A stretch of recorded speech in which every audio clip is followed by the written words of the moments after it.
That thing hit me. It hit me, and we're gonna have a time.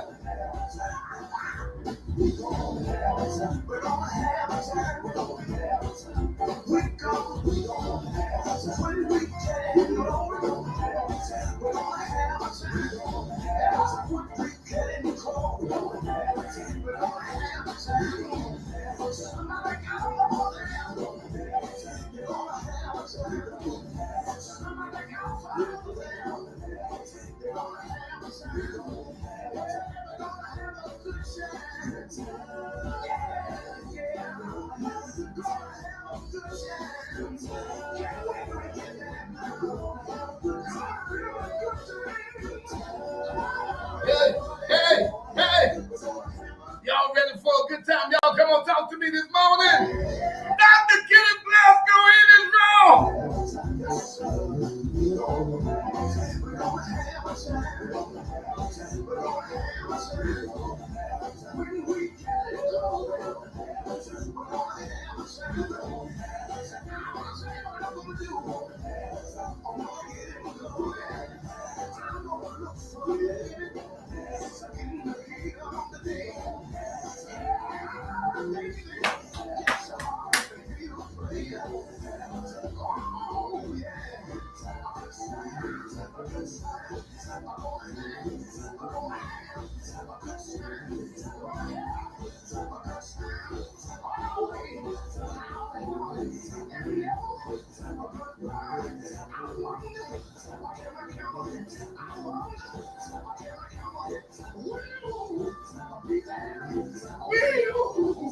yeah.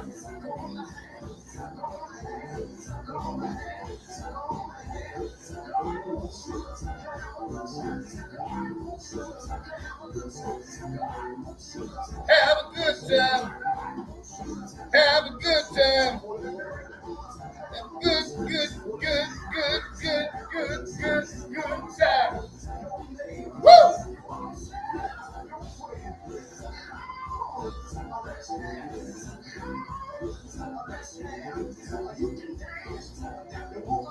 You can shop.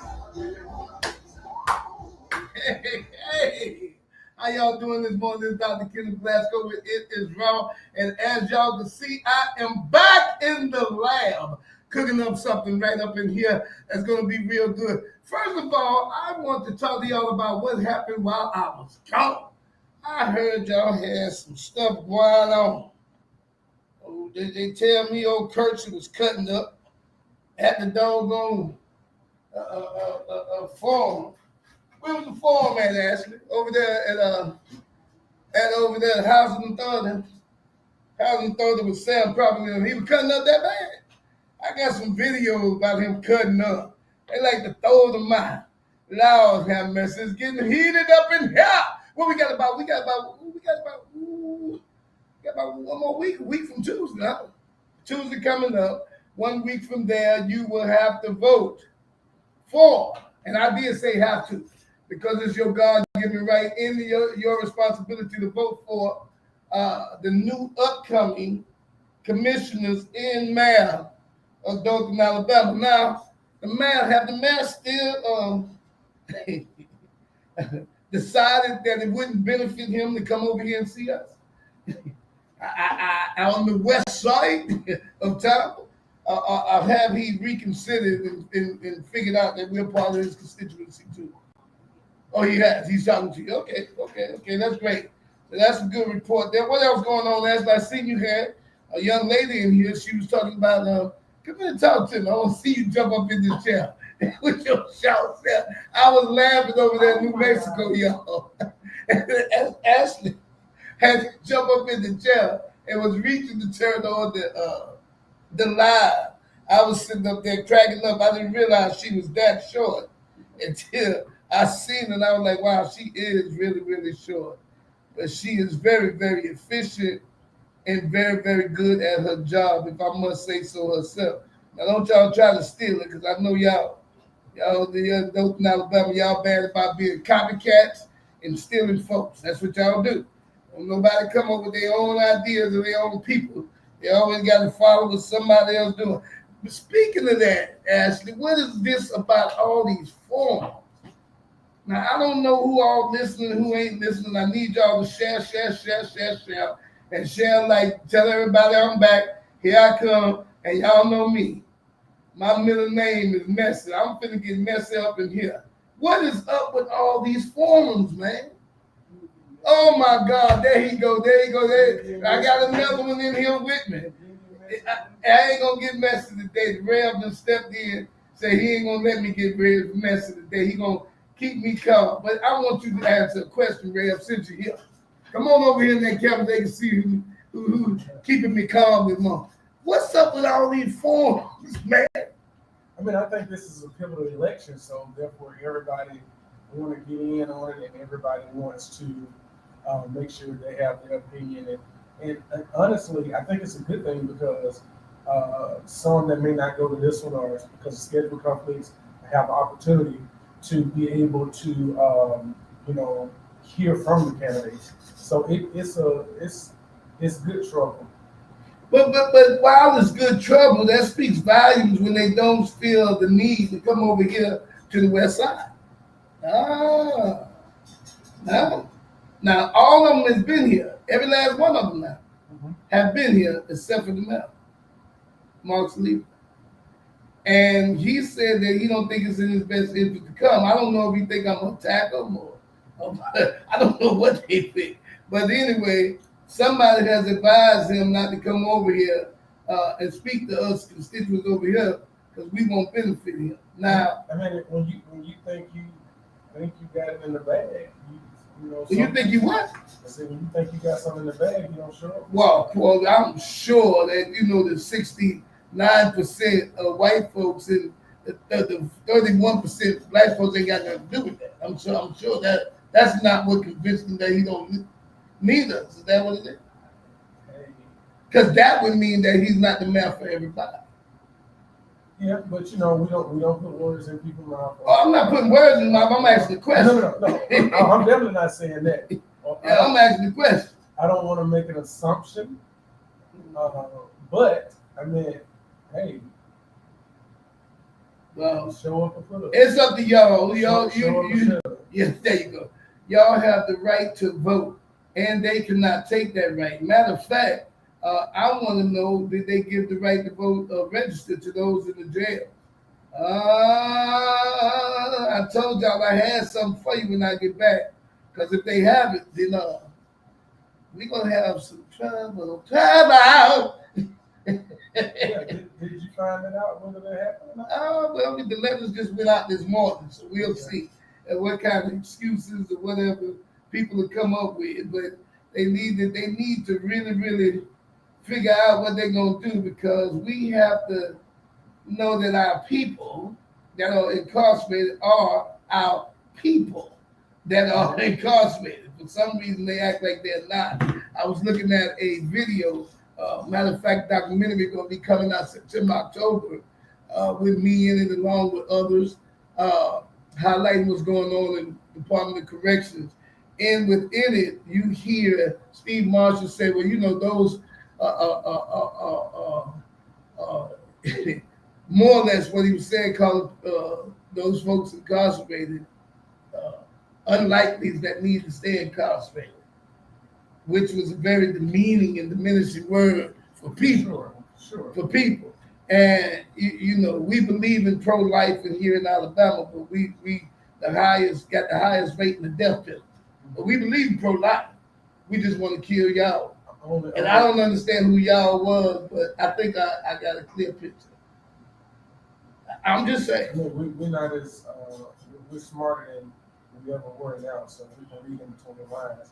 And then we have a such thing called discernment too. So, man, I need to know. They said that the microphones is not sounding good. Oh my God! It says the microphone is buzzing you out. So we need to check this microphone real quick. Let's see. What about now? Is it sounding any better now? Check that microphone. Check. Do that sound better?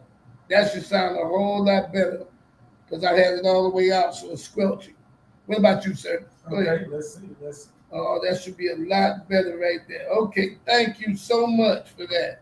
Listen, so what's been going on since I've been gone, man? Tell me about it. Ashley, like she didn't want to talk to me this morning. I wouldn't talk about that. I would say Ashley and Derek did a phenomenal job on the guests, on interviewing. They did a phenomenal job, and it's good. Ashley and Derek did a phenomenal job. Yeah. Are you serious right now, man? How could you say they did a phenomenal job when they couldn't get the mics right, couldn't get the phone off? No, well, you can't blame that on them if they didn't have a crash course before you left. I'm just and you didn't have a technician in here to make sure. Because I remember specifically having that conversation to make sure someone was here to make sure all that. Hey, let me tell you the truth, man. They did great. They did. I gotta admit, they did great. I mean, a whole lot better than I thought that they would do. You know what I mean? Yeah. But all these forums, right? The city held multiple forums for input on the use of almost $1 million of CDBG funds. One of the forums was on that. Did y'all go to that? Which one was that? It says 20 people showed up. I didn't hear about that one. Yeah. The city surveyed the public in the use of these funds. Only 60 people responded to the survey for the CDBG funds. So what's going on with the CDBG funds? Help, what the problem is that only 20 people showed up for the forum they held, and then only 60 people responded to the survey. So that means we're not getting informed enough. That's why we're sitting here. That's why I do this show. That's why he got WKCG 99.1 8 years ago, so that we could inform the city and the constituents and the people in the city what is going on. So you need to fill out these forms. So those forms, are they to receive money, or is that just a correspondence of a thought? What it is forums in order to give input on the use of the CDBG funds. Gotcha. So they have a form so they can get input from the population, from the people, on how they should use these funds and what do they think they should do with these funds to make it better for the city. And people not showing up, but they're showing up for this. Hey, that's crazy, man. 59 different nonprofits applied for the CDBG funds. Many of the winners are the same nonprofits that have been having them all the time. 43% of the households in Dothan are low to moderate income. Wow. 43%. 43%. These are some issues I have yet to hear people talk about.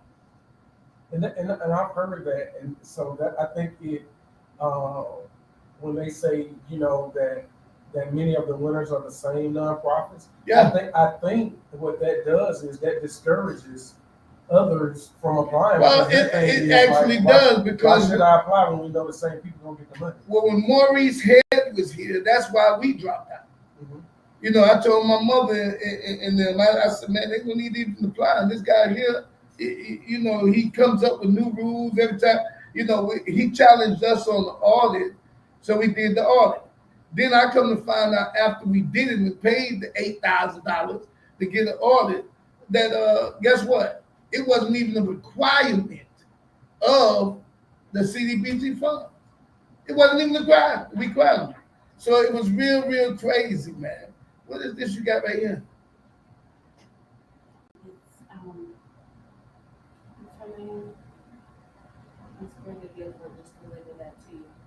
Oh my God. Okay, let's see what we got here. So this is, Well, we ain't gonna read it out loud, but I'm gonna tell y'all something, man. We got something going on around here. Start up. So we gonna have a heck of the debate. Got some defamatory action going on. Defamatory comments about Ms. Gifford that Ms. Gifford is gonna address. And we're gonna have to get her back in here this year already. We're gonna have to get some people up here. We're gonna have to talk about this here. Let me see that there. Man, look at that there, son. Look at that there. Yeah, we're gonna talk about some of this stuff. Eric Rogers, how you doing, man?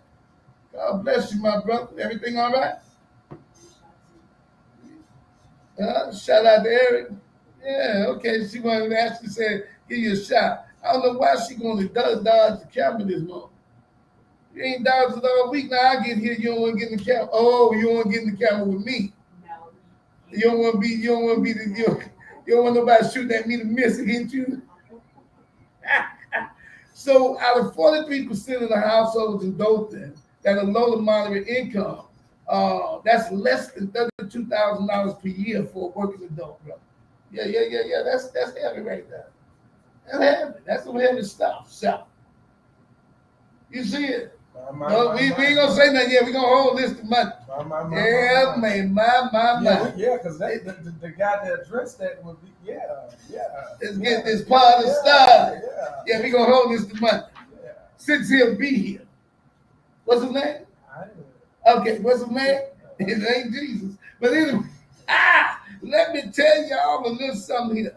So what you think about that? Less than $32,000 a year, man. And then we wonder why people are going through what they're going through, being homeless, needing food, needing food stamps, needing all this. And 43%, that's almost half of Dothan, brother. For sure. Yeah. Got less than $32,000 per year. So what? And then I think it should be posted on the city Facebook page, saying these people were awarded this money and what they intend to do to let the community know. Well, the thing about it is, you know, I feel kind of salty. I'm gonna just be honest with you, and I think I got a right to be. Do I have a right to be a little salty? Because they came at me for giving away money.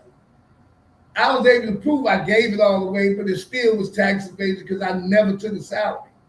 But then we got a commissioner that told us straight up that there's organizations here that are top heavy, that they don't want to continue.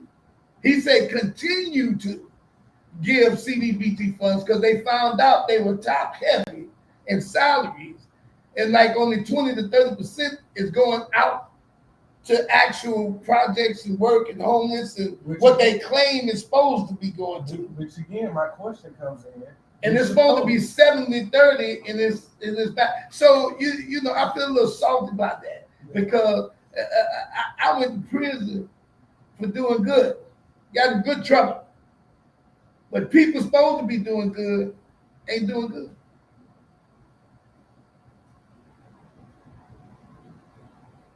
So we have a homeless problem, 43% poverty problem, people making less than $32,000 a year. And then we got a president that did you see what he just sent out yesterday, the executive order? About the cities and states picking up homeless people now? No, I didn't. Yeah. So what that tells me, y'all, to be honest, is that the city of Dothan was already aware of that when they made that ordinance about locking up the homeless people. Mm-hmm.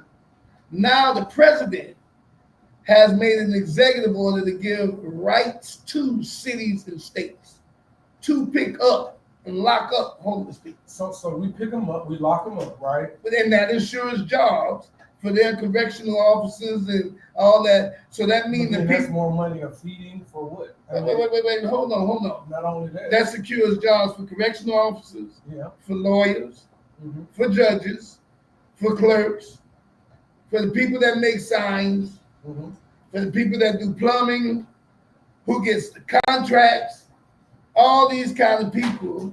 I mean, it is really something else to see that. But then you got people like Dave Stock. Dave Stock, a white guy. We talking about Dave Stock running for District 4 that's donating his whole entire salary for the city. Now, is he donating it for the city, to the homeless, or what is he donating it to? That's what I want to ask him whenever I see him. Because I want to know exactly what he's donating it to. Because if he's giving it to the city has already showed us they ain't too good at managing money when it comes to people. Now they good when it comes to managing money for dogs. Yeah. I'm sorry, y'all. I love my dogs. Don't get it twisted. But we got homeless people out here, and we need to see about taking care of them instead of putting them in jail. And I heard somebody say the other day, well, at least if they go to jail, they got 3 hots in the cot. They locked up, y'all. I mean, how could you consider going from homelessness to being locked up better? Mm-hmm. You know, we're supposed to be a Christian, ethical society. And especially down here in the Bible, what's called the Bible Belt in Alabama, right? And in the Bible Belt, it says for us to take care of our widows, our orphans, take care of strangers and those that are homeless. I was hungry, you ain't feed me. I was thirsty, you didn't give me water to drink. I was sick and in prison, and you didn't come visit me. When you do an etymology on the word visitation, right there, Rev. Come on and help me out with your theology. That don't mean just give me something. That mean for you to what? Administer to all my needs thereof. And when you've done it unto the least of the least, you've done it unto me. The least. And the least is those 43% in Dothan, Alabama, households that are low and moderate income that's making less than $32,000 a year. So where did he post this regarding? Is it posted or he said it? No, he said it in a lot of different forms. Okay. I've heard him say it in a couple of forms as I've watched. There's definitely too many forms going on right here. Yeah. I mean, I don't understand. You know, we started Unified Dothan Bridget, about 2-3 months ago. How long now? About 3 months. And that shows the disunity in Dothan. We got all these forms. We should be able to have one form. I heard what you said, that some people won't go to this, some people won't go to that. It shouldn't matter. We are talking about our next generation. True. If we don't address these issues now, the next generation is going to be in dire straits. And it's going to be our fault. It's always scary. And we blaming them. We blaming the kids. Why they shooting people? Now why they doing this? Why they doing that? You know, and then you got new fast food services and businesses and all that coming to Dothan. And all the business people hollering, yeah. But we 43% low income. Because nobody cares about cares about those that quote unquote don't matter. All they care about is themselves until they don't matter. 40% of renters and 24% of homeowners have severe housing problems. Yeah. Severe. Now let me show you something that blows my mind with the city that nobody addressed. Right? Not only are we not addressing the homeless problem, not only are we not addressing the severe housing problem, but instead of us taking CDBG funds that's sent for those issues, we'll turn around and add codes and ordinances to the people that got home. To make sure. And they already low to moderate income, but we want to charge them to fix up their place.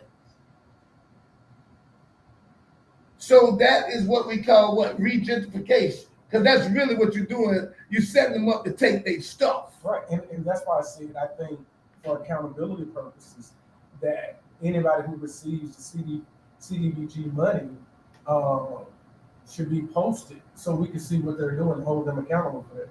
Yeah, well, that's what you got to look at. When you got 40% of renters and 24% of homeowners that have severe housing problems, and the CDBG funds is sent, and there's money sent from the government to help those the 43% of low-income, moderate families we got here that making $32,000 a year, that actually own a home or got a home inheritance and stuff. That money should go to helping them to redo their homes. And guess what? The city will come with ordinances and all kinds of licenses and all this and penalties and stuff, and they already ain't got enough money to fix their home. And if they can't fix their home, they'll condemn their home and take their home. That's regentrification. I don't care how you say it. Not to add before you speak, the 16% of the households in Dothan, Alabama that got people living in them with disabilities. not to add that. I would like to know how much total, what was the total CDBG money given out? Well, let's look it up. Let's look it up. Because we gotta really start understanding the fact. See, this is the information age, man. It's right there at your fingertips. You can just look up stuff now. You know, you can't hide stuff no more. Did they Like, post it? did they Put it on? they see, that's what it's gonna say. I'm gonna show you that. Did they Oh, put you it on? already know what I'm gonna show you. Did they- Oh, you already know. He done looked it up, y'all. I'm a guy I was talking to Reverend Linda. He done already looked it up. Because when you go in there to look it up, guess what it's gonna say? It's not posted. When you go up there to look at the organizations that got it black or white, when it's supposed to go more to black organizations that are ran and led by black people who support what? People in those 43% of people in low to moderate, you can't find that either, because guess what? It's not listed. It's not listed, Reverend Linda. We're going to have to talk to our sister about that thing. And it ain't her problem. Anita is the chairman, so we're going to have to talk to Anita to make sure that they start doing that, because I think Anita inherited a lot of this stuff. It ain't no, you know, it's under her watch now, but she inherited a lot of this mess that was going on. That's why they put it in there, to try to help straighten it out. So we need to help her help straighten it out. Amen. Amen. 334-446-3812. That's the number to get you in the building. We're not going to be here all day today, y'all. We're going to close out about 9-ish. Y'all know my ish may be 30. But anyway, we need you to come on in and come on the radio. Tell us what you think about what we've said, or come up with some new issues. I've heard a lot of different debates. But in those debates, there's some stuff missing, like I just mentioned. And I just, for the life of me, can't figure out why. That should be the most prevalent priority that anybody that's running for office should have. And it should be about what? The people. So when we have our debates next week, you remember that. You remember, y'all, if you ain't talking about the people, I'm going to check you right here in your face, because it's about the people. It ain't about you running. It ain't about you getting the title as a commissioner. It ain't all that. It ain't about you being the mayor if you want to take care of one side of town but not the other side of town. You got a whole city. You understand? And we need to address it. Reverend Leonard. So what's going on with us preaching? What you found, brother? Let me see what date I want 2024. 2024. Go ahead. What you found? They received 522,000. How much was given out? It says that all of it was given out, sir. How much was given out? It says 522,000. Look at the black and white ratio. Find that. Because it's not listed. No, it's not. And look at the organizations that it went to. I'm definitely looking at the organizations. Same ones. Then you go back to 23. Same one. Go back to 22. Same one. Go back to 21. Same one. Oh. Hello, somebody. Yeah. Art? Yeah. Art. Yeah. You go back to 3,000. Go back to 23, 22, 21. 9th District AME. 65,000. The Boats Institute for Entrepreneurship, 76. Yeah. House of Ruth, 11,000. Yeah. Tri-State, Expo, June 10th, 0. Zero. Wiregrass Rehabilitation Center, 31,000. And 1,000. Yeah, Time for You, 10,000. Time for you, 10,000. Yeah. And they don't give it 10,000. That's all this shows. Okay. And for 24. Yeah. Mm-hmm. Now go back to 23. Wiregrass Habitat for Humanity, 155. Go back to 23 and 22 and 21. Let's see. It'll be about the same. Because when I looked at it, I went back 5 years. I just did the 5 years. And I seen to where it was usually the same people and all that. And I didn't see too many new groups come up. But what I did see. With the same group, not new, but the same. Yeah. So anyway, Ashley Renee is sending me the 2025 to 2029 plan that they have for annual action plan. Now, when did this come out? June 2025 for the CDBG funds and all that. So we need to get a copy of this, sir, and look it up so we can discuss it on here and bring you back. You know, so Faithful Friday is with Reverend Leonard right now. We're gonna do Faithful Fridays with Reverend Leonard, and we're gonna get you to get over there and host. I might not make it every Friday, but we need to study that, and we need to bring Anita in here so we can discuss that and what she's doing better, because she has a whole plan to make it better. But I'm concerned when I see the same. I'm concerned, and I'm sure she's trying to change that direction. Yeah. Like you said, when you've been dealt a bad hand, you're trying to figure out how to make the hand good. And if we're playing spades, I mean, I'm sure you're not a spade player, you know. I wouldn't know that. I'm sure you don't know how to play spades. Oh, but he said he's sure I don't know how to play spades. He's sure. However, if you're my partner, mm-hmm. and I get a bad hand, mm-hmm. but I have a partner, mm-hmm. I can have a bad hand and turn that bad hand into a good hand if I know how to play. If your partner know how to play spades. Exactly. And since you said I don't know how to play spades, I'm going to counter what my rebuttal is. Mm-hmm. You got a bad hand, I got a good one. Mm-hmm. But you got a handful of diamonds. Mm-hmm. I got a handful of spades. Right. So if I run everybody out of spades, then diamonds is brand new trump. It's brand new trump. Yeah. I know this. Yeah. Just a little bit. Yeah, I know you've been on TikTok and YouTube a lot. No. I've been to prison. But we learned. No, you grew up in the bottom. No, I know y'all know. In the bottom, we play tongue. Yeah. We about that tongue thing. In spades now. Yeah, but seriously though, you know, and I say that to say this: even if Anita was dealt a bad hand, which we're sure she was. We know she was. I'm gonna say it emphatically. Right. I know she was. So therefore, her partners, they got the good hand, so they should make sure that they put her, because if they don't put her in a position to play their hand right, she gonna lose too. Well, the thing about it is that we all lose. When we got 43%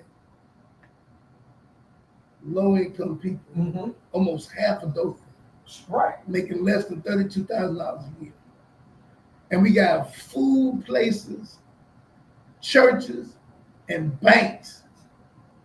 I almost want to bet, and I'm not a gambling man, but I almost want to bet per capita more than any other city. That means that the city is draining the poverty-stricken people because they're the biggest consumers, making less than $32,000 a year. Mm-hmm. But the biggest consumers of all these businesses, and nobody is making a point of them giving back to the city. And I'm not talking about the city of Dothan for their $6 million boardwalk. I'm not talking the city of Dothan for their $6.5 million pickleball. I'm talking about to the city of Dothan so they can take care of their homeless and low moderate income people. Right. Because if they're doing good, the city gonna do good. Exactly. And until we see this, and somebody discuss this, and we talk about it, then yeah, sure. I can. I think you should do it now. Yeah. Do it now. Do it right now. You can call in and do it right now while Rev is here. Yes. Right to this minute. Right now. Right now. Reverend right here. Right here, right now. Do it right now. Yes. Because the deal is we want to make it. I'm trying to find something there. But look here, who I'm looking for? I know who I'm looking for. I had to sometimes, they ain't all the time. It's sometimes. Oh, you gonna get that? Keep it living. That's what they tell me. I got it now. Keep it living. Everybody got it. But I think you should call in right now, sir, and let's get this right here out in the open. Um, I need to know: have you heard anybody talk about those issues? No, not at all. Okay, so I didn't want to say it. I was going to wait till the end of the show and tell everybody. Um, but you know who sent me that and said this is what we're not discussing? Who? Cal Scott. Oh, wow. Yeah, Wow. yeah, yeah. Is that did he call? I think your phone ringing up. Oh, there you go. There you go. Go ahead, caller. You live on the app. The mayor of Dothan, Alabama. How y'all doing this morning? How you doing, Mr. Hey, how you doing, Mr. McCray? I'm great. I'm just a little bit bothered about something that's been troubling me for the last couple of days. I see you got Pastor Eugene Leonard in the building with you this morning. Oh, yes, sir. Yes, sir. He here. You know he gonna be here with me on Faithful Friday. Good. My question is direct to him. Can you hear me? Oh, I definitely can hear you. Hello? Oh, he can hear you, sir. Go ahead. It says to my attention that you and some of the pastors around here would like for me to jump out of the race. My question to you is, why should I jump out of the race? So, first off, I have great respect for you and for what you're doing. I would say, for me, because I can't. One thing I don't do is speak for others, but I can speak for Eugene Leonard. And I'm not. And this is something that I share with you in person as well. Is there ideology that there is no path for you to succeed in this particular race based off of his history and numbers and all of those things? One could say if you go with numbers, is definitely a fact based on numbers. Would you agree? He asked you, would you agree, Jimmy McCray? He said, based on numbers, there's no way or it don't look like you will be able to win based on the numbers in the history of the numbers of the votes that go out in the man's race. Would you agree that the numbers show that you're at least fighting an uphill battle? Is he there, Mr. McCray? No, he's not there. Okay, he just wanted you to answer that, and you did. So let's talk about that. Based on the numbers, we've never had a black man. Let's go back to a black person running, Ron Wilson, because I think he's the last black to run for mayor, right? No, the last black person to run was actually Ruth Page Nelson. Okay, that was the last black person that ever ran from that. Okay, so let's go back. Let's review. Okay, and I can't pull the numbers in front of me. Right, but from that, if you don't even carry districts 1 and 2, even if you carry districts 1 and 2, based off of the commissioners' races, you're talking about just even with district 1 and 2, you're talking about less than 2,000 votes. Am I right or wrong? So that's exactly what the numbers show.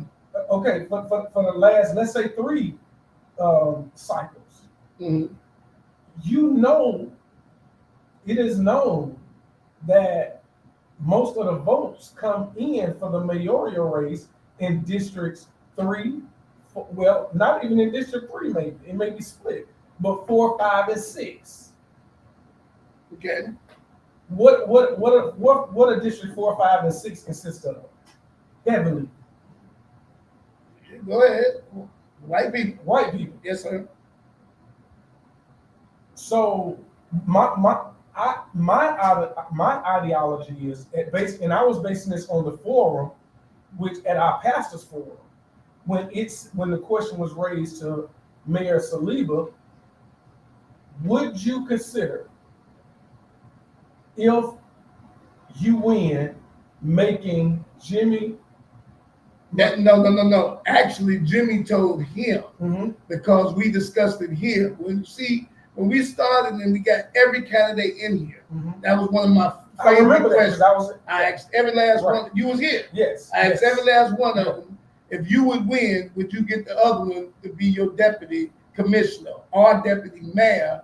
Being that I'm looking for somebody to run as a team effort and not just as an individual. Mhm. You see what I'm saying? So Mhm. I want to see commissioner teams, deputy commissioners. I want to see deputy mayors. Right. So that's why.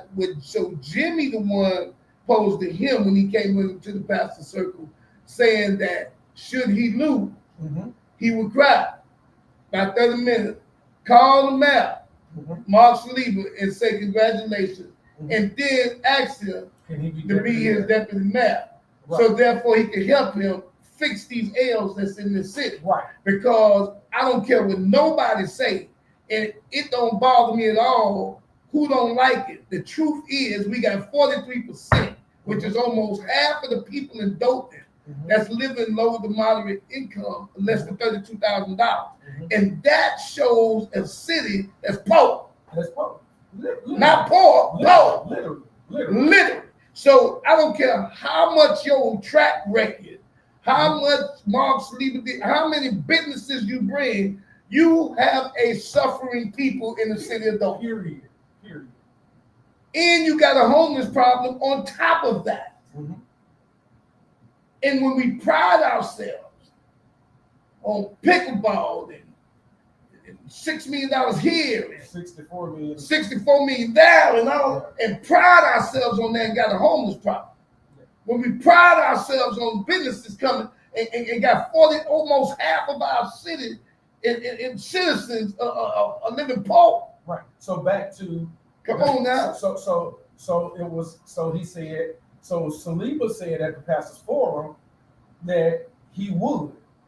Did Saliba say that? Yeah, I think he said he would. Okay. I think he said he would. All right. I think he said he would. Okay. So I think my thing was okay. So if we look at the numbers from 2017, Ruth Nelson got 1,185 votes, 1,185 votes, 12.93%. While Mark Saliba, same man we up against now, got 7,983 votes, 87%. And those votes came out of, according to the stats, most of those votes came out of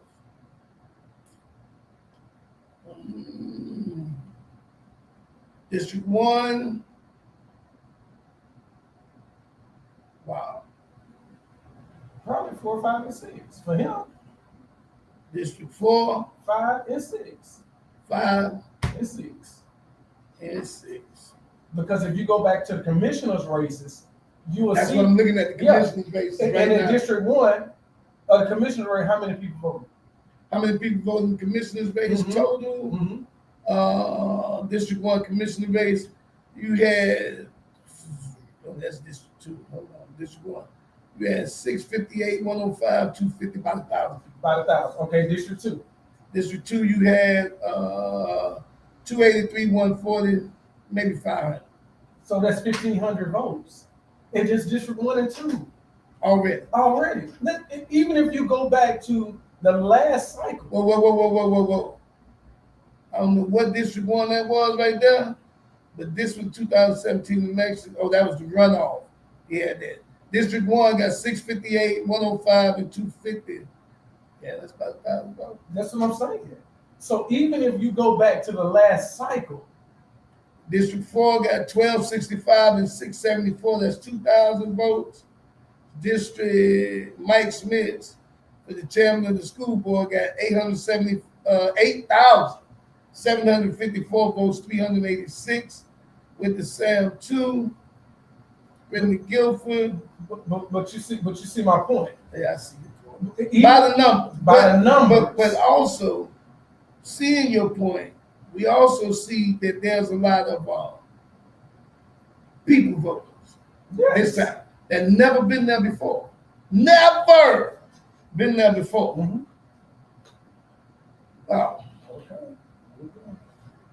Hold on. So breaking news. No, not yet. Let's finish this and then break it. Let's So- get this 2 more minutes. 2 more minutes. So Okay. so what we have according to the numbers, So we have, but he questioned what but- I said. What was okay, said. so- So let me answer that. so answer that. What I said, I would like to see happen, because at the end of the day, I support Jimmy, because I think his ideas and what he wants to see is great for Dothan. So, but the question becomes, it goes back to what a lot of people have been asking, and a lot of people have been saying. I can't say that I haven't. I can't say that I have. Where were you before you put your name in the hat? Because one of the pastors said to him, name recognition.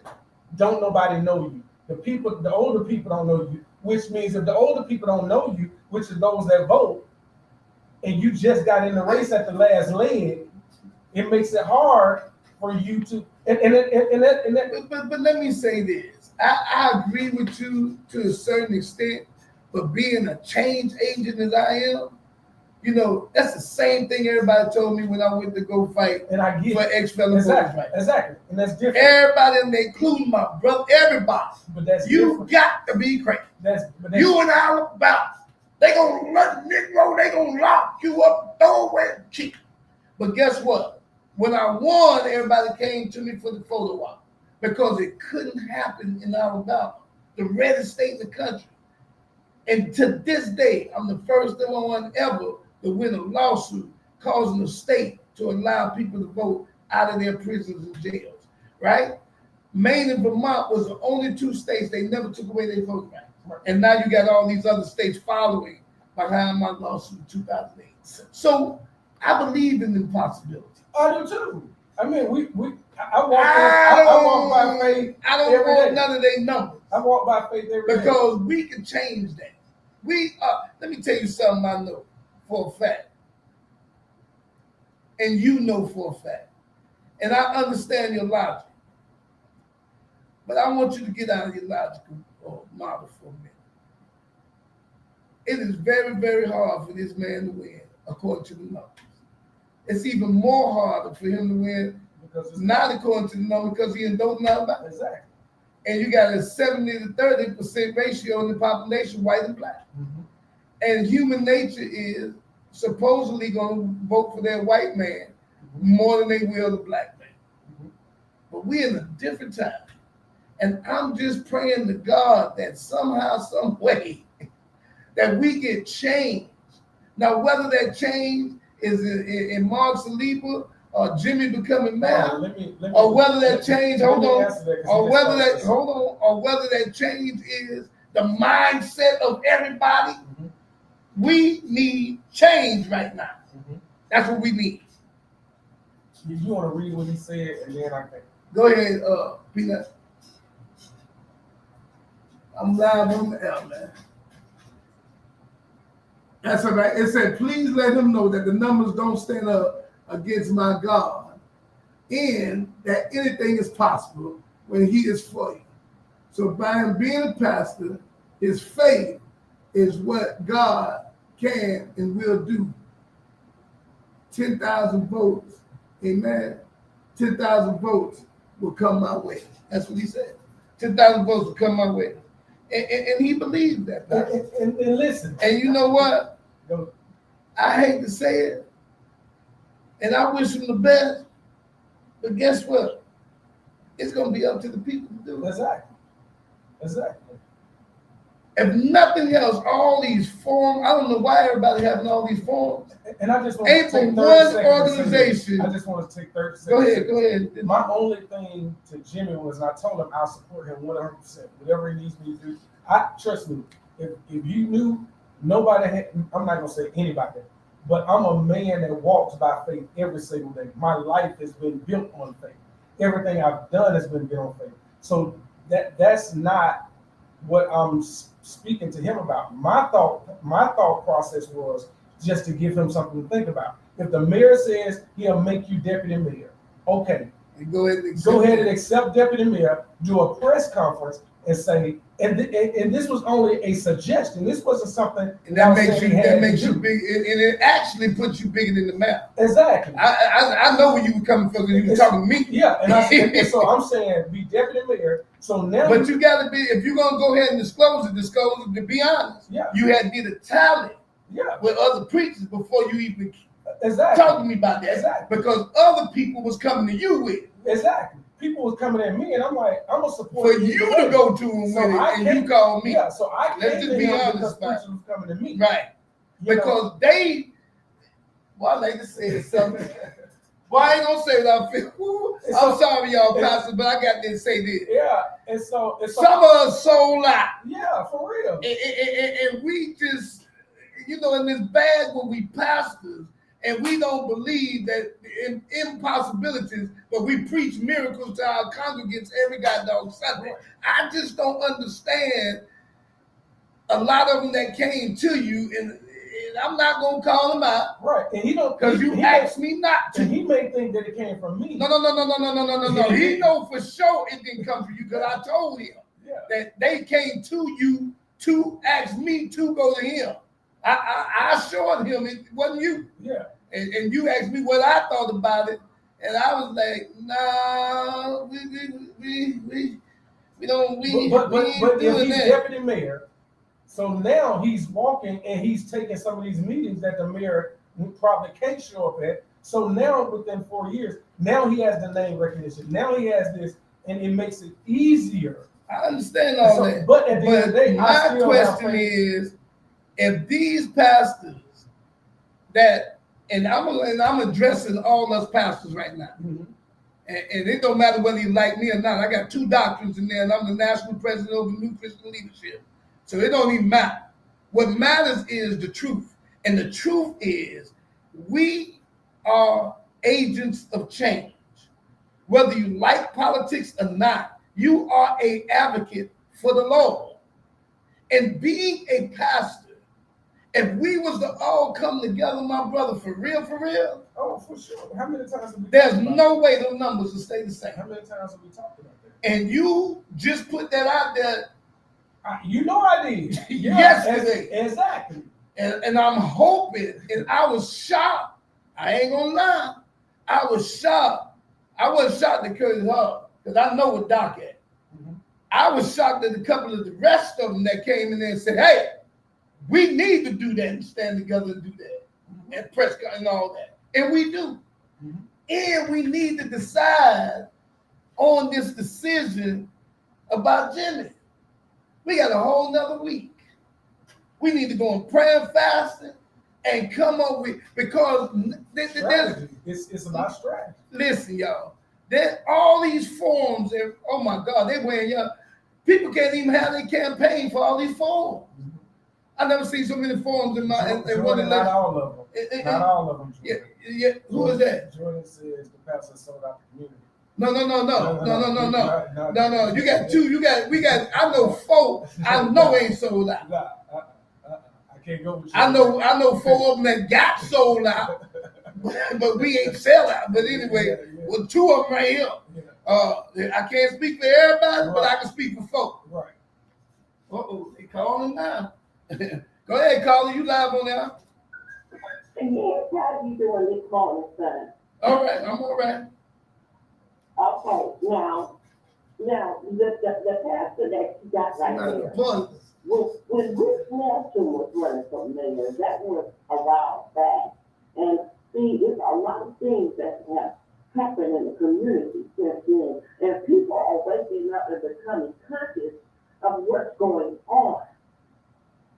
Now, he said he's a pastor, and he said he has faith. Well, Mr. Jimmy has faith also. He has faith also. So what's the difference in Mr. Jimmy's faith and that pastor saying that he has faith? Or if he has faith, he should be having faith right along with Mr. Jimmy if he's standing behind him 100%. Now, the pastor should realize that the IRS has granted them to be able to get involved with these politics now, that their 501c3 will not be taken. So they don't have to be scared anymore. Hold on. Let me correct something. Let me correct you Different right now. thing, Let me that's correct not you. true. That's not not absolutely true. correct. What the IRS did was give pastors permission to tell their congregants who they endorse. Their congregants, meaning they can't go public now. No. They can tell their congregants, and that's within their churches, not pertaining to their 501c3. Now, I just did an intense course in this New Mexico and just taught everybody in New Mexico. That's what I was doing and training people. Your 501c3 still cannot do any politics or endorsements. The only ones that can do endorsements are 501c4s that have election clauses in, and what I was just going to say, the only organization in Dothan, Alabama, in Houston County at this time, that can endorse a candidate legally is the Alabama Democratic Conference or the Republican Conference. That's it. Now, a pastor can tell his congregants, hey, I like that candidate, I endorse that candidate. But if he go out public and say it, he might be in a little trouble. Go ahead, Colin. Well, the thing of it is, I just feel like our pastors need to do more within the community. They need to do much more within the community and stop being so scarier. To stand for the community. Yes, ma'am, and I agree with you holistically. But I do want to straighten one thing out because I'm the one who told Jimmy McRae what was said to me by Reverend Leonard, and it was not from Reverend Leonard. Reverend Leonard, let me straighten this out. Reverend Leonard called me because pastors came to him, asking him that. He like, man, what you think about this right here? And I'm like, what? He said, well, they going by the numbers, this and that and other. So what he's explaining is what was told to him by the numbers and all. And it scared both of us because we like, if the other black pastor's not with us, how we going to help this boy? Exactly. And I don't mean that no derogatory. And Jimmy knows that I was questioned in front of him by another pastor. And I said, I do believe in the impossible. I preach it in front of Jimmy when the other pastor told him to his face, don't nobody know you. You can't win. So what you're saying is absolutely true, but there's a lot of things that pastors do, but pastors, some of them now, I had to learn this myself because I can't bash a pastor because I am one, right? But I had to learn for myself that some of them do a lot of work, but it's convoluted. Mm-hmm. And what I mean by being convoluted is it's just to their congregation, not to the public. Go ahead, Carl. Come on, this is supposed to be for the people. Exactly, but I'm just saying how they think because I had a pastor tell me, I work for so and so. That's my church. I'm the pastor there. That's who paid me, and that's who I work for. Well, I thought all of us worked for God outside the church, but go ahead, Colin. So Jimmy knows where I stand as a pastor. But the pastors have not done, they have not stepped up to the plate, young fella. They have not stepped up to the plate for the community. I mean, going behind closed doors and having these private meetings with politicians, keep making promises and been doing it. They won from years ago. It's got to stop. It's got to stop. Well, I'm going to be honest with you, and I'm going to give you some hope. Right now, some facts. It is stopping. That used to happen, but I remember Glennie Wiggins, Reverend Jones, and Benny Griffin, all of them that gave us the consent decree. Them pastors stood up then. I don't know what happened in between then, but I know I stood up. They sent me to prison for standing up, giving away money and all that. And most of them don't like me because I stand up and talk the way I'm talking now. But I know now, right now, these pastors have no choice but to stand up because other pastors like us are in the rooms with them and seeing what they're doing. And the IRS gave them a little freedom, so maybe that helped them out. But like you said, times are changing. Pastors are changing. Pastors are being more and more aware now that they need to come out their pulpits and get more in the streets. So there is hope because it is happening. And we see it now a little bit more. When I was out there, I was almost by myself. Reverend Jones, Reverend Leonard, Reverend Harvey, just to name a few, was some of the only Reverend Griffin, and some of the only pastors that was out there with me sometimes. Just to be honest. But now I see a lot more coming. You know, so I think we're a little slow sometimes. We coming. Give us some grace. We coming. Amen. Did that help you out? It's just time for an exposure. Now, the pastors that's going to be moving forward with the community need to come on board. They need to come on and wake up and get some conscience. Come on now. Let's not terrorize ourselves like slaves running to the master. There's time after that. But let me say. You're going to be exposed. This is exposure here. Clarity. Yes, ma'am. And let me say this as well. When I was growing up back in Dothan in the 90s, it just wasn't the pastor, but they had people behind them too. Yeah. The Congress was behind them. The Congress was behind them. So therefore, we just can't expect pastors to be out there, and we don't have the people with the pastors. So it's going to take all of us to come out together for this to change, and not just come together, but have strategies already in place for when we come out. Just not come out in chaos, but come out being strategic in what we're coming out for and what we're coming out against. But it just can't be pastors out there. But who's going to have the pastors back when the pastors are out there? There's much more that can happen with numbers than just the pastors alone. Yeah, and the other side of that is, you know, where the intercessors at. Yes, exactly. You know, when I went to pray, I had so many people praying for me, I didn't even know it. I had people that interceded for me that I thought didn't even like me. Ruthless nigga. We wasn't even talking, but God put it on their heart. Mm-hmm. And so we have to look at the pastors are coming. Give them, they come slowly, but surely they come. You hear me, Colin? Yes, I hear you. Like I said, it's exposure time, and they will be exposed. The ones that's going behind the closed doors and those private meetings, they're not for the community, they're for themselves. And that's what I got to say.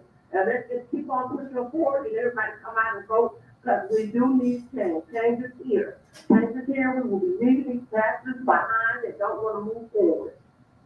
Amen. And if you got one you want to call out, call me. But we sure.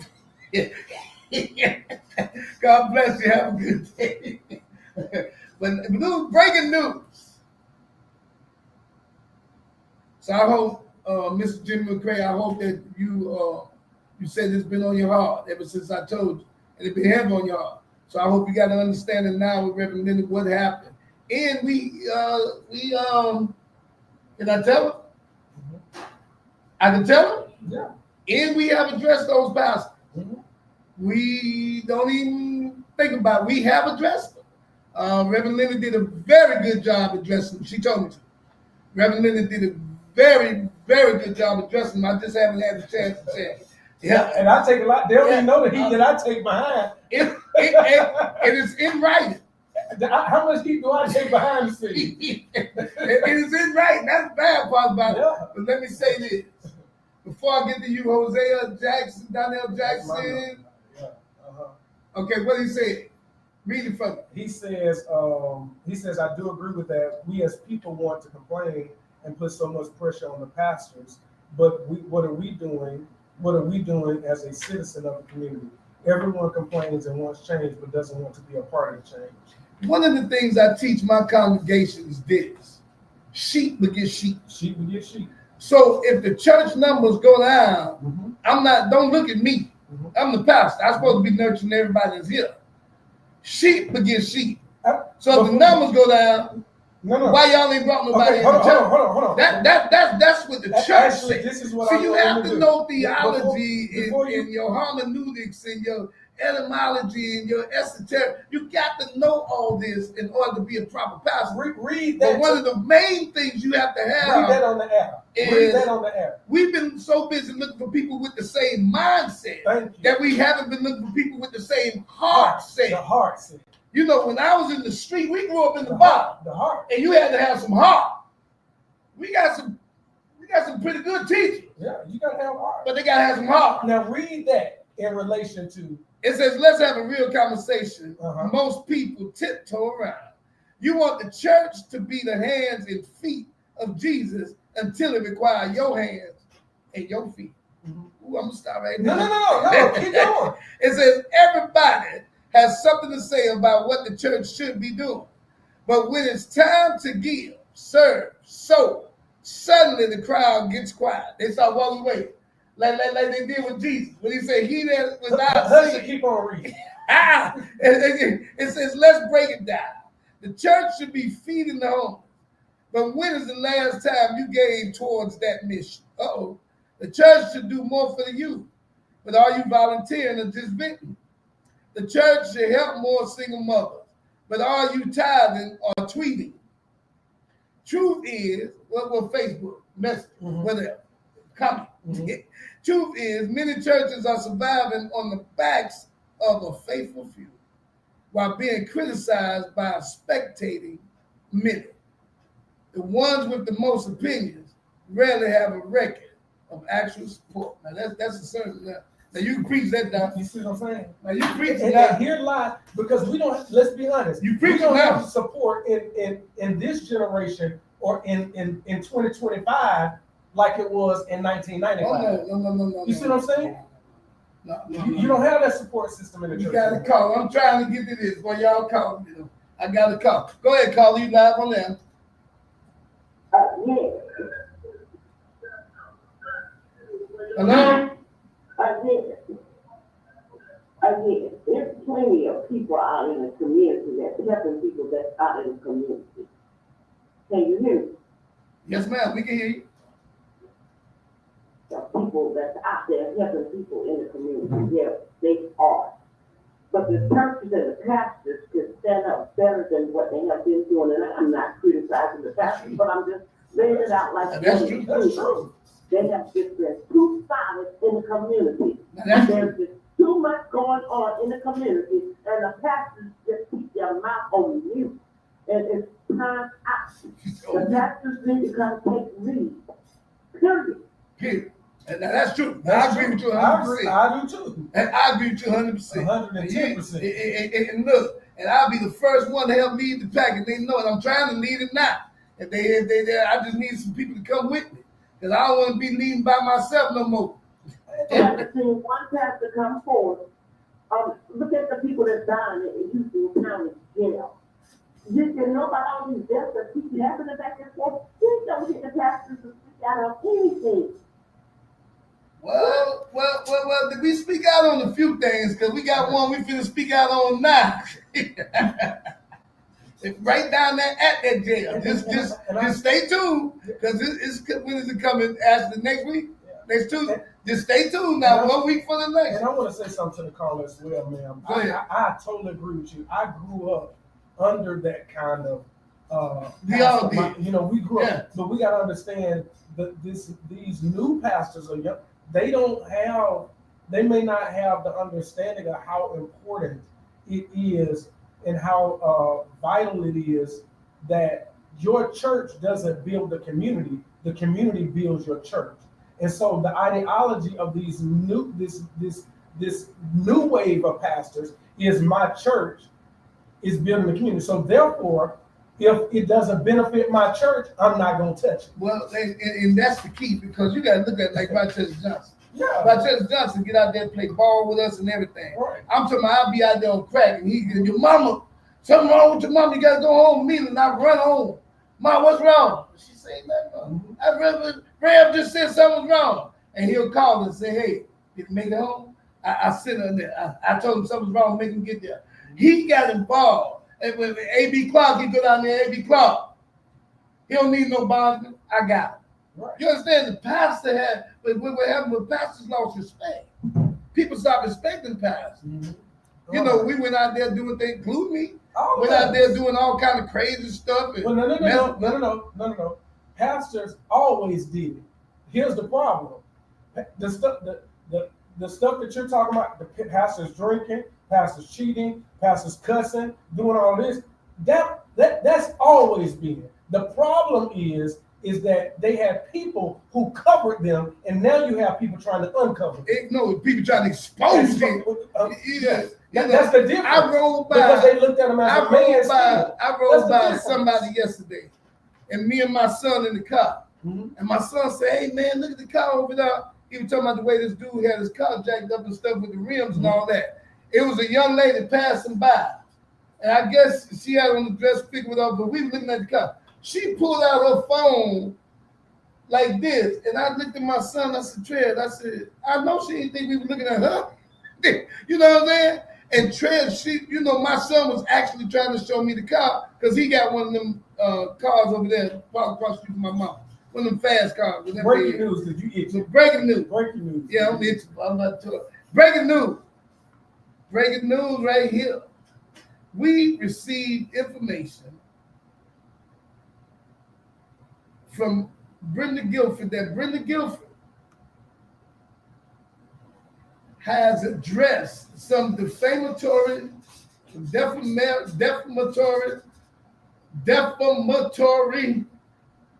some defaming comments that were made toward her. And the letter reads, "Dear Miss Mullins Turner," that's running for chairman of the board, right? Chairman is Julie. She's running for chairman of the school board.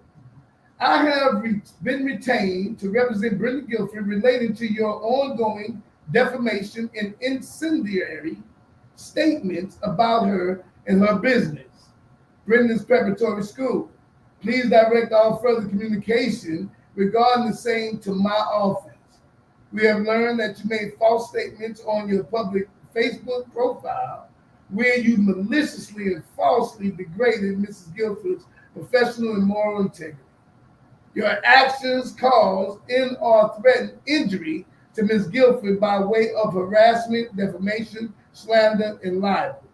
And if you do not immediately cease all such communication and communicate a retraction of the prior defamatory communication, Ms. Guilford will be forced to avail herself to the court for redress, specifically on April 22nd, 2025. And they got a list of all the defamatory posts that she made toward Ms. Guilford. Allegedly. Well, I don't know about alleged because they're going to post. so the post right there. So just for protection. We're going to say alleged. And the disclaimer is the views and opinions, exactly. words that come across the airways for the past hour and 16 minutes, going to an hour and 30 minutes, have been the views, opinions, and words of me, myself, Dr. Kenneth Glasgow, along with my guest, Reverend Leonard Ashley Renee, and those that have called in. These are not the views, opinions, and words of WKCG 99.1 FM or the Ordinary People Society. So this is what you have to watch out for, people. Be careful. People don't understand. That's because they got that page and they make it anonymous who putting stuff, and so you don't get sued. You get sued for this kind of stuff. And see that, and I've said that people don't understand that people can while you thinking you're trying to be a Facebook bully and all this stuff, people can really be nasty that knows the law and can take your post, whether you think it's subliminal and you didn't put my name on it or not. Oh, that's the part they don't realize. And sue you. See, they don't realize because they didn't mention your name. Yeah. You can still apply. Now, I had to straighten the department head down there. He said, "You live on the radio?" I'm the media. Right. And when I'm behind this mic, I'm standing and acting as the media. So I'm under the FCC license, First Amendment rights. Now, if I make false statements or allegations that's totally false that could damage you or hurt you in any kind of way, then guess what? I'm in error. But if I'm talking about you running for office and you are a public figure, that's different.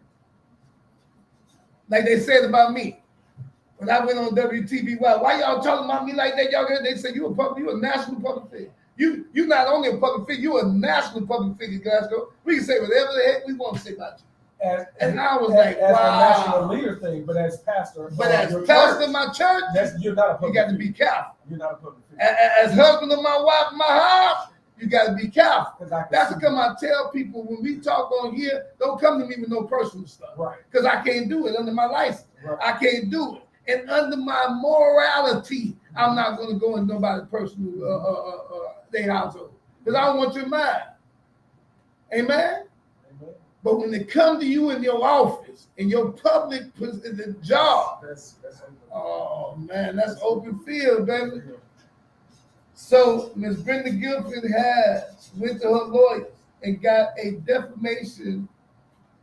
So this is actually a cease and desist letter. That's what it is.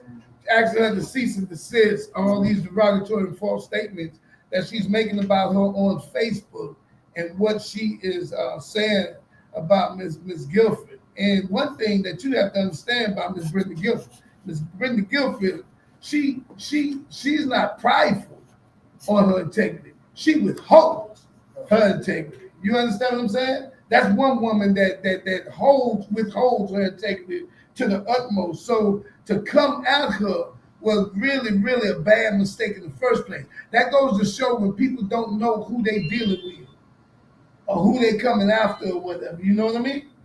Reverend Leonard, take us out. I want to say this. It's something that happened on John D. Wallace Day. And I think we have to be better at this.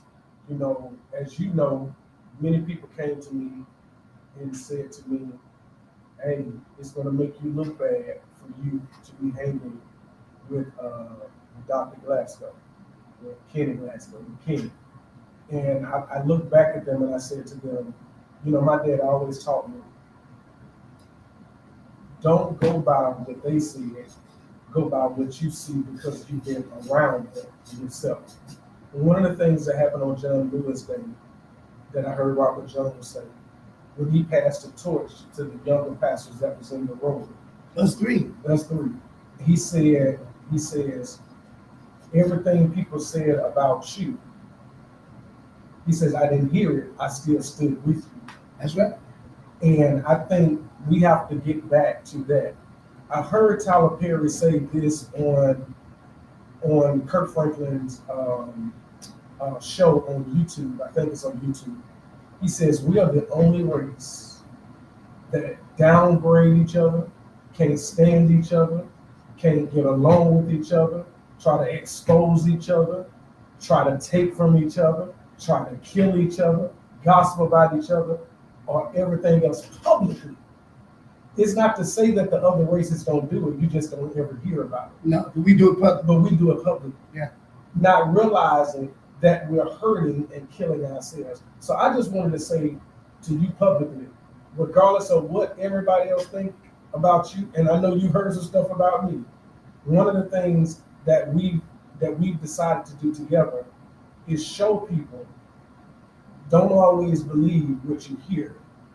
Make sure you get your own picture. Make sure you walk with them to see if what you heard is what it actually is.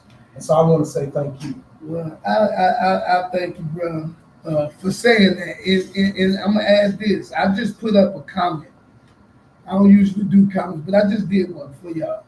And that comment is, prosecutors say they had no evidence that Glasgow sold drugs. Mm-hmm. And that comes from an article that was written March, that came out, when was that, March 18th, at WTBY. And it was shocking to me how many people slammed me, ridiculed me, talked about me, went against me, and still do. When the same media pumped up nationally, me going to prison, taxpayer, all this, but they didn't pump up nationally when they came back and said they had no evidence against me selling drugs. They didn't pump that. That didn't go national and all across the media and stuff. So what we have to look at is that be careful when you going against people, saying things about people. You might be touching God.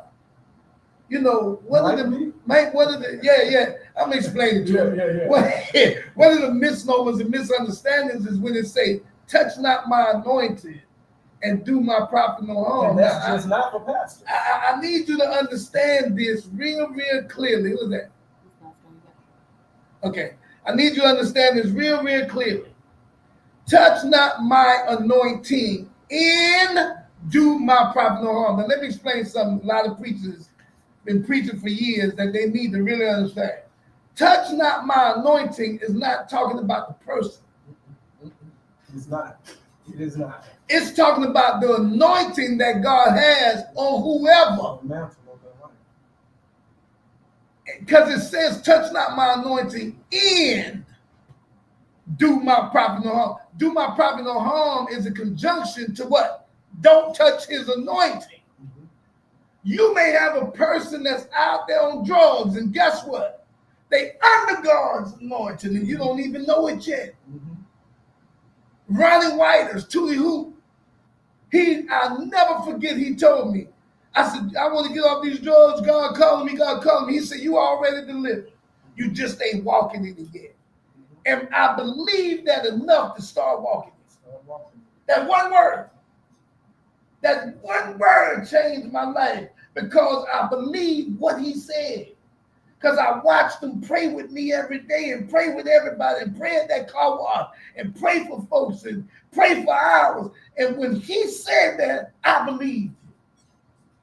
And been walking it ever since. Have I done it right all the time? No. Who has? I'm human. Who has? But for you as a preacher, a pastor, to tell another preacher, don't be around him. Don't do. You touching God's anointing, not anointed, anointing. And you're doing this prophet some harm. And it's going to come back on you. Which means I did it to my bishop. God bless the day. Which means you doing it to God. To God. And that's all I want to say. Be careful. The Bible tells us, be careful. You might be entertaining angels unaware. And you might be touching God's anointed unaware.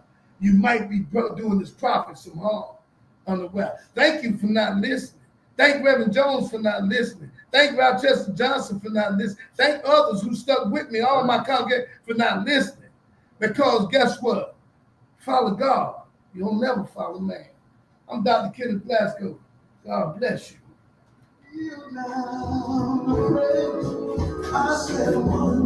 Turn it on for me.